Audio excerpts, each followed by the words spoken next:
네, 지금 대한민국 역사에 한 페이지가 또 넘어가고 있습니다. 전직 대통령이 그것도 내란 혐의로 재판을 받고 있는데요. 바로 윤석열 전 대통령 이야기입니다. 과연 그의 운명 어떻게 될지 한번 자세히 들여다보겠습니다. 자, 그래서 지금 가장 큰 관심사가 바로 이거죠. 사형이냐 무기징역이냐. 검찰이 과연 전직 대통령에게 법정 최고형인 사형을 구형할 것이냐 아니면 무기징역을 구형할 것이냐.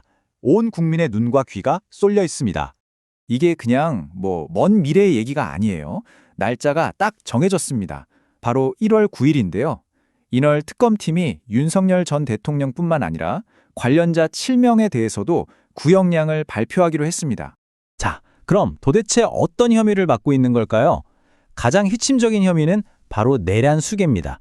수괴라는 말이 좀 어렵게 들릴 수 있는데 쉽게 말해 내란의 우두머리라는 뜻이죠.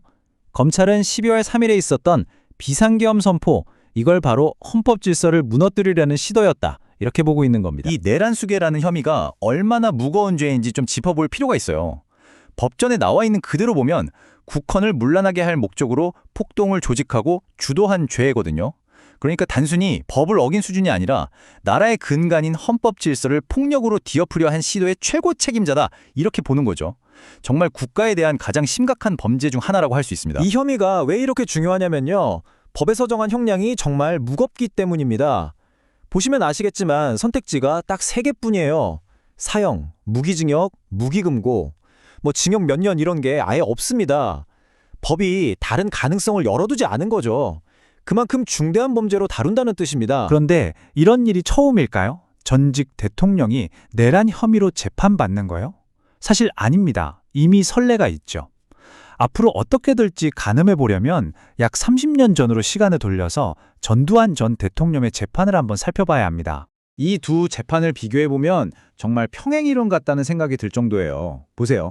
전두환 전 대통령은 1979년 군사반란, 윤석열 전 대통령은 2024년 비상계엄 선포.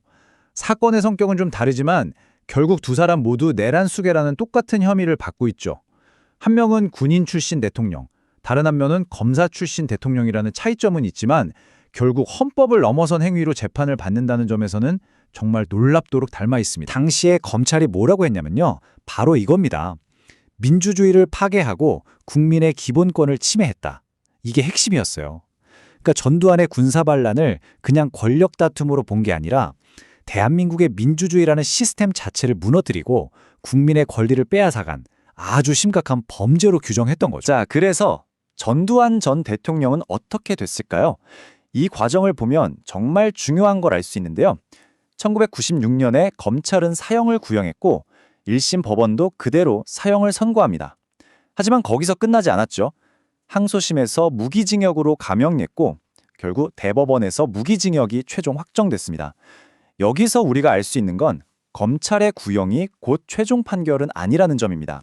재판 과정에서 형량이 얼마든지 바뀔 수 있다는 걸 보여주는 아주 중요한 사례죠. 자, 그럼 과거 사례는 이렇고요. 다시 현재로 돌아와서 윤석열 전 대통령의 재판을 보겠습니다. 구형 이후에는 또 어떤 과정들이 남아있을까요? 앞으로의 재판 일정을 한번 짚어보죠. 네, 일정을 보면요. 1월 9일에 검찰이 구형을 하고 이게 끝이 아닙니다. 그 다음부터 재판부가 판결문을 작성하는데 한 달 정도 걸릴 거예요. 그래서 1심 선고는 아마 2월 중순쯤에 나올 것으로 보입니다. 그리고 나서도 검찰이든 변호인 측이든 결과에 불복하면 항소할 수 있겠죠?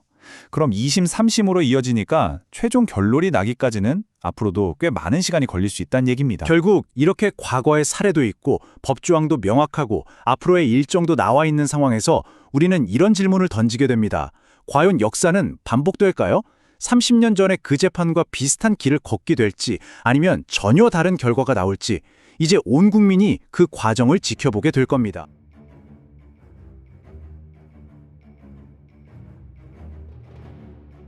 재미있게 보셨다면 구독, 좋아요, 알림 설정까지 꼭 눌러주세요.